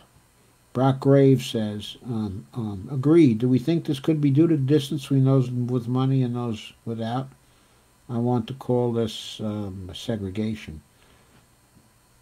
Can't call it segregation because that term has been used for something else very, very serious. So Bonnie says, shows me something funny. We have great news. Michelle Obama just commanded Trump to expand vote by mail nationwide. That's very funny. Like she can command Trump to do anything. Queen Michelle. She just commanded Obama. That's probably from one of the Democrat groups. All these shadow groups that are representing the Democratic Party, trying to grab a little money here and a little money there from unsuspecting people. Kay says, corporate Dems like austerity too much. We the people are damn sick of it. I'm sure we are. By the way, don't forget to visit my page at Patreon. Okay, patreon.com/Joe_Firestone. And please do whatever you can do. I need to expand my patrons. Warren says they had a chance to enact a single-payer system, but dropped the ball. They didn't drop the ball. They threw the ball over the fence. They didn't want to enact a single-payer system under Obama. They didn't drop it. They didn't want to pass it. Some of them just pretended they wanted to pass it. They were for it. Others did not even pretend. They went for the public option instead. That was a difference between Dems now and Dems in the 1970s. A lot of Dems in the 1970s really did want to pass a Medicare for All bill. They did want to pass a single-payer system. They wanted to extend Medicare to everybody.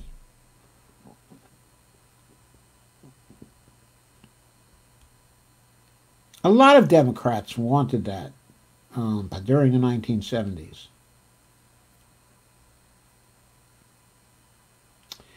Teresa Sanders says, perhaps Bernie is playing a more clever hand than we thought. What makes you say that, Teresa? What was clever about not actually negotiating with Biden? What was clever about dropping out of the race before he had to drop out of the race? I mean, so what if they blame him later? So what if they blame him? It's not about whether they blame him or not. It's whether he wins the game. That's what it's about.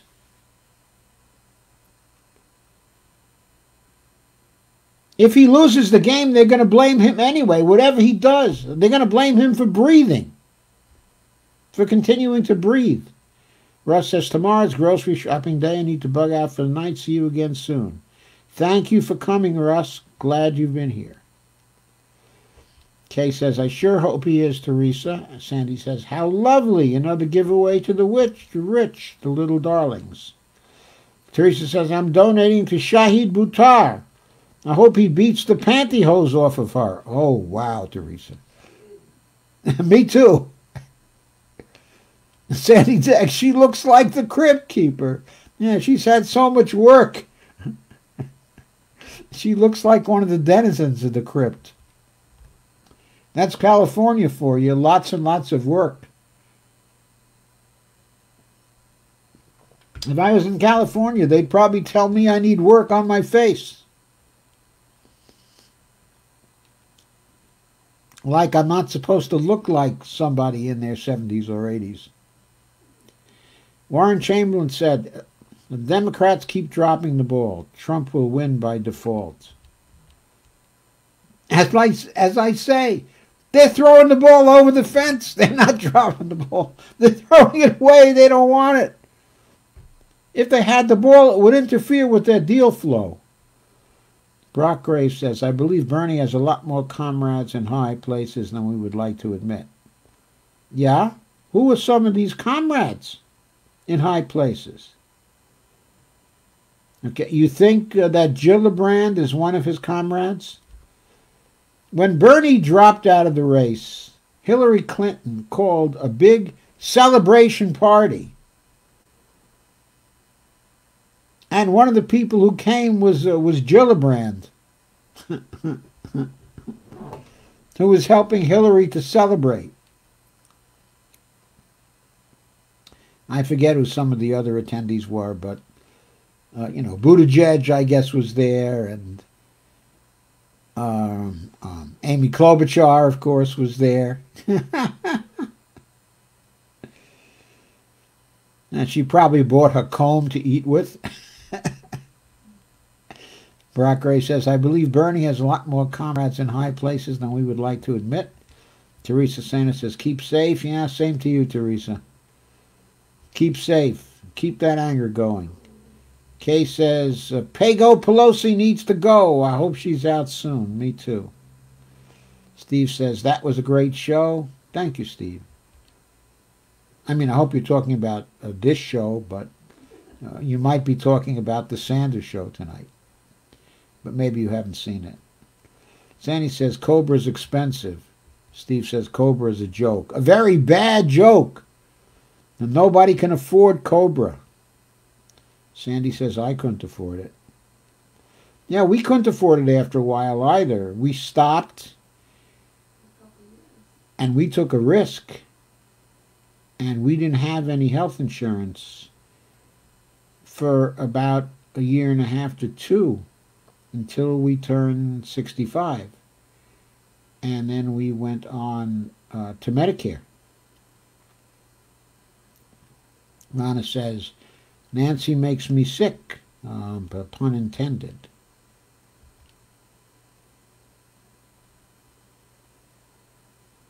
Okay. Sandy says, when with ACA?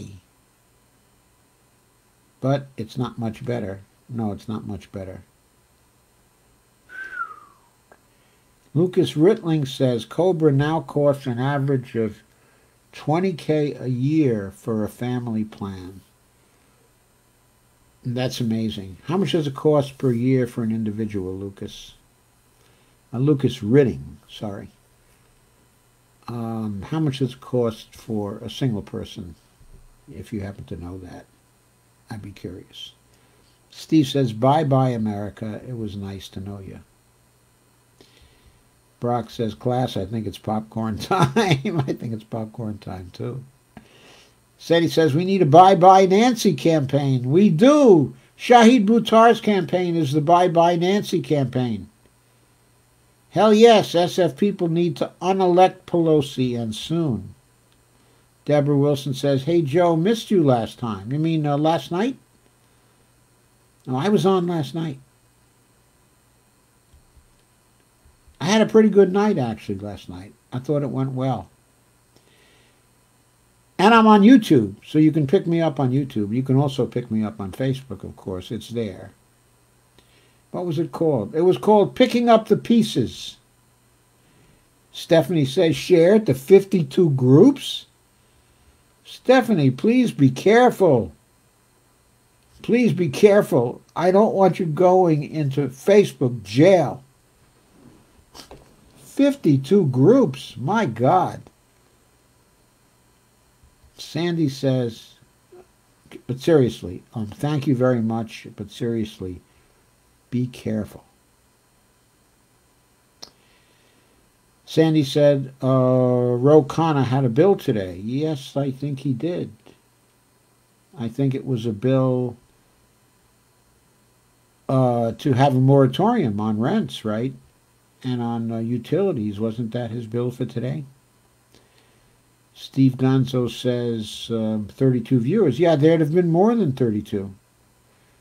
At certain times tonight, there were as many as 38 or 39. I don't know if I got over 40, but for this stream, this was doing very well. It was probably all those shares you guys have been doing. So thank you very, very much. Brock Graves said, how did other countries get universal health care and free health care? Actually, universal health care has been in Germany for a long time.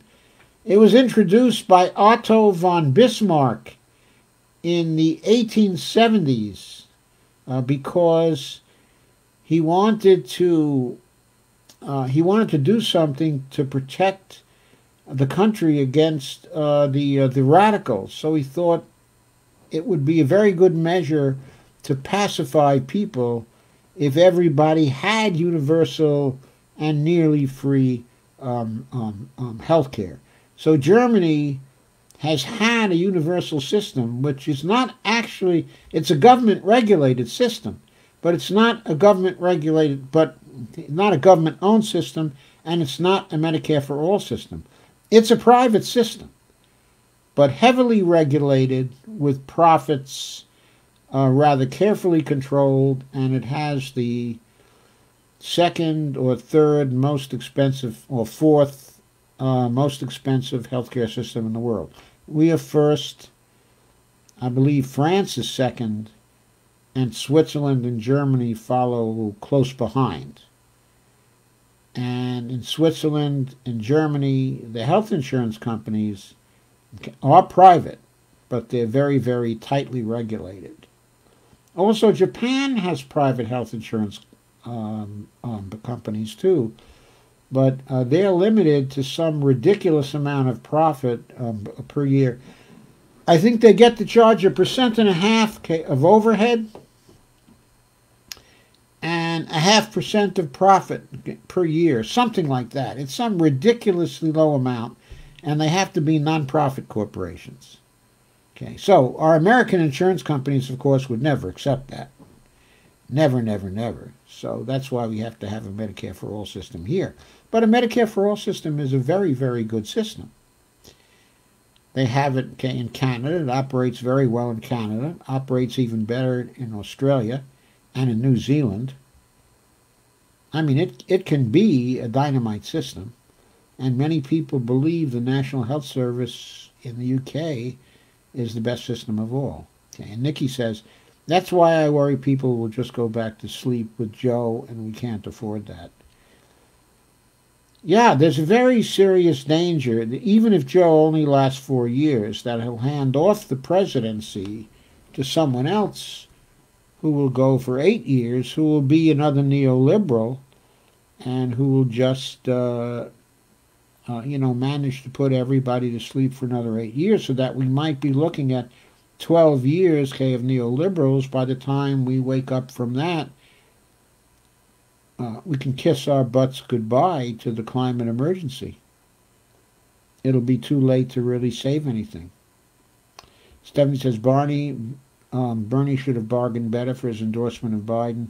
Instead, he bent a knee to the establishment and got nothing in return. Yeah, he should have had the nerve to take him right to the convention, to fight on the floor of the convention and everywhere else, and not to compromise until he got ironclad guarantees that these changes would be made and that the party and the nominee would run on these changes. That's what Bernie should have done. That's what I would have done.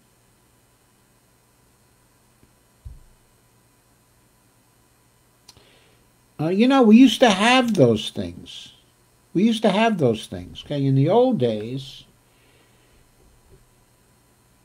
when John Kennedy ran for the presidency, he first ran actually in 1956. There were a number of people who were running for the presidency then. Okay, Adlai Stevenson was one of them. Okay, Estes Kefauver was someone who was much favored, by liberals at that time. He was a senator from Tennessee, who, however, was actually very liberal. A public power guy. He wasn't actually a segregationist, though there was still a lot of segregation, in Tennessee at the time. But he managed to soft pedal his feelings, so, he got elected there. And he was very tough on crime as well. He ran some hearings on crime. He was the chairperson of those and made a very good name for himself in those particular hearings. But in his economic policies, he was very much to the left. So he ran for the presidency. And John Kennedy also threw his hat in the ring. And so Stevenson won, and And Stevenson opened up the convention to the people, okay, at the convention, okay, and then Kefauver ran against Kennedy for the vice presidency. And they contended in a tough competition. It made the convention very interesting.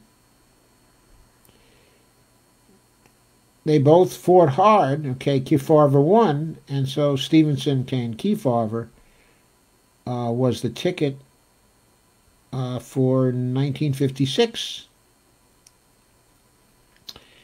In 1960, Kennedy ran for the presidency, Johnson ran for the presidency, Stevenson was running again for the presidency, and there were a few others as well. I forget who else, but those were the three main candidates who were running for the presidency, okay, in 1960. And they fought hard. They went to the convention, and they fought hard. I don't know how many ballots, okay, it went. I don't remember that, okay, because I was outside protesting for civil rights during that convention. I got in only once on a shared ticket. I was there for the nomination of Stevenson. Very exciting speech that was given by Gene McCarthy, okay, of Minnesota. It was called the Man Who speech. And it was really a great speech, and the convention went wild on the floor. Conventions were very exciting in those days. They were not these scripted pieces of crap that we have now. So people struggled, and they fought, and they came together after the convention. And guess what? There was plenty of time to come together and run a campaign. The campaigns didn't have to be decided early in the spring. The primaries could go on for months and months and months. And sometimes there were no primaries. The people just were running. Not everybody had a primary in those days. Things have changed. Things have changed because you have to have the climax of the convention going on in prime time. Or supposedly you lose a lot of votes. You ask me, it's always been a lot of bullshit. But that's what has degraded our political process considerably. Lana says, yep, back to normal, whatever that means. Brock Graves says, but is the reason we cannot get this accomplished because we have such a large country? Like we pretty much have 50 countries in our unions? I don't think it's really 50 countries, but it might be 4 or 5. Okay? Like, for example, I don't know if it would take that much for the West Coast to split off, for Washington and Oregon and California, okay, to split off, okay, and to become a nation. And maybe for Arizona to join California, and for Nevada to join California, and maybe for Idaho to join California too, and maybe Montana. That would be a very sizable state. I mean, right there. If you take California, Washington, and Oregon, the 3 states together, you're probably up close to 50 million people.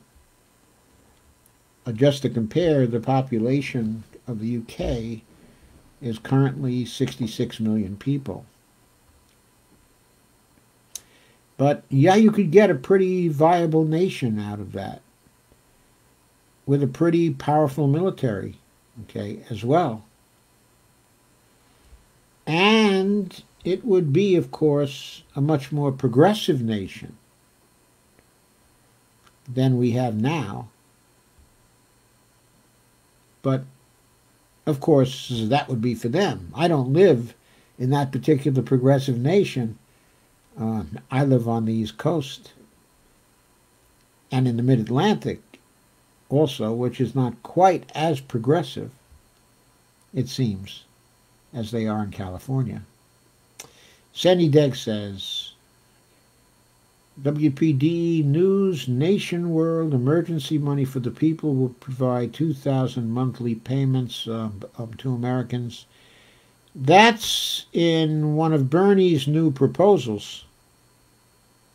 I think in one of the bills that he introduced. Sandy said, Trump, he said Americans would love a big fat check with his name on it.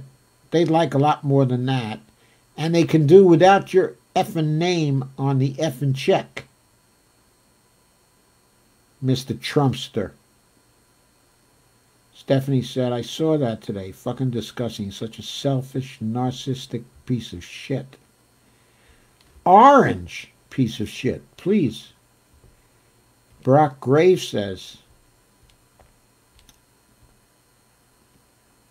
what does Brock Graves say? Here we go.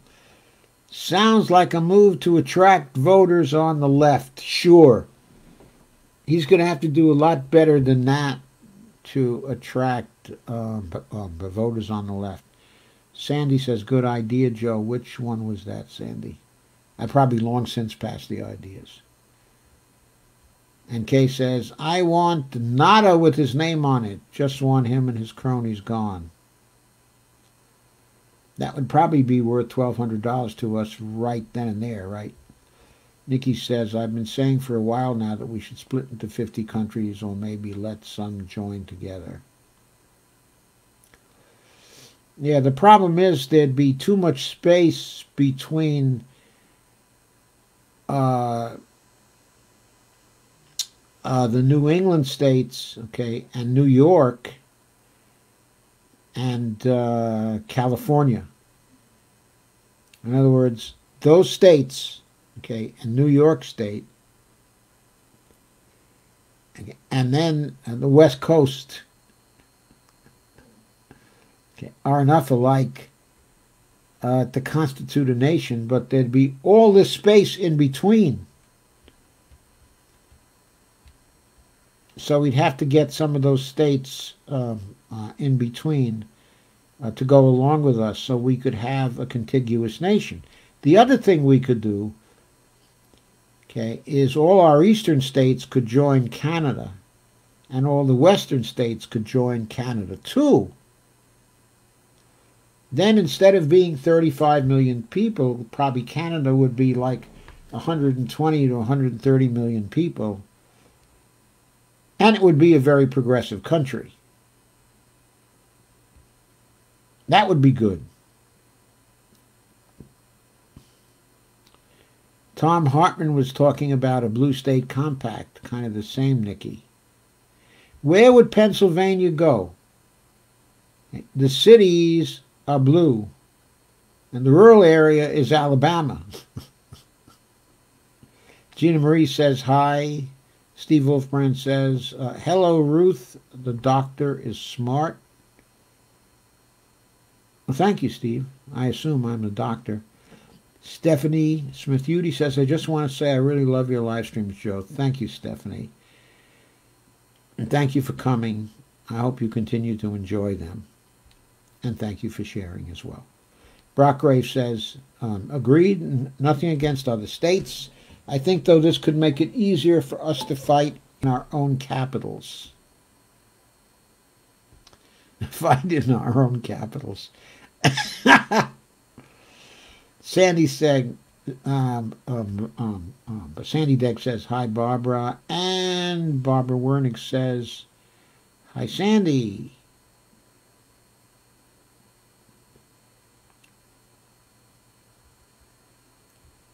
And also Brittany Ruby says, agreed, keep them coming, Joe. And Steve Wolfbrand says, see. And then he later says, fuck the billionaires. And Warren Chamberlain says, how many seas must the white dove sail?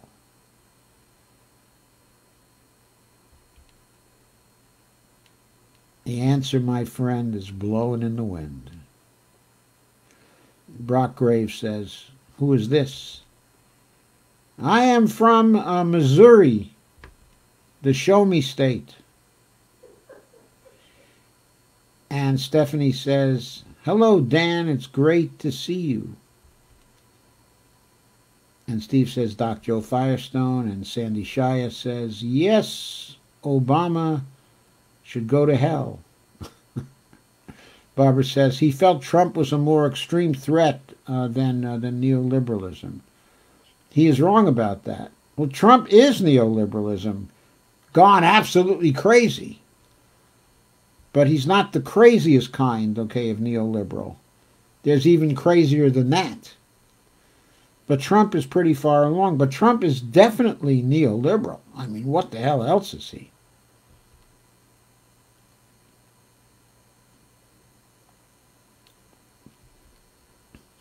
Dolores points out that Alaska had a primary. Did they social distance?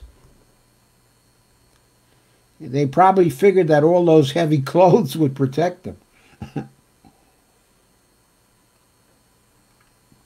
Sandy asks, if Biden is gone for whatever reason, will Bernie be nominee? Not if he doesn't get a majority of delegates on the first ballot. If Biden is gone and his delegates are freed up, they could go to Bernie, they could go to some of the other candidates. There are a number of other candidates who suspended their campaigns. They didn't end their campaigns. So there could be a number of others who are back in all of a sudden.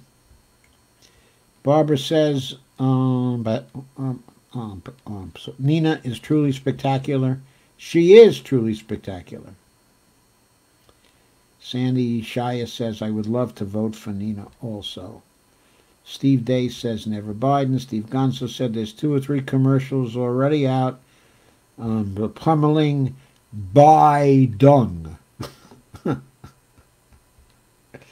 Teresa Sanders says, hashtag Make America Think Again is the hat I want. Will that fit on a hat? That is brilliant. Will it fit on a hat? Maybe it just said, no Biden, make America think again. Or never Biden, make America think again. Steve Day says, Convo Couch. Is that Fee's live stream, Steve? But Fiorella live streams. And Stephanie says, Bernie should have stayed in, continued to fight for supporters instead of bending a knee to the DNC, endorsing an alleged rapist without asking questions about it. He won't even bring up a DNC rigging, cheating, and changing the rules of the election. Yeah, changing the rules of the election to allow Bloomberg in. Changing the rules of the election to deny Tulsi a place on a debate stage. Changing the rules of the election as they went along to partial certain people out and keep certain other people in. I mean, they were like a yo-yo with those rules.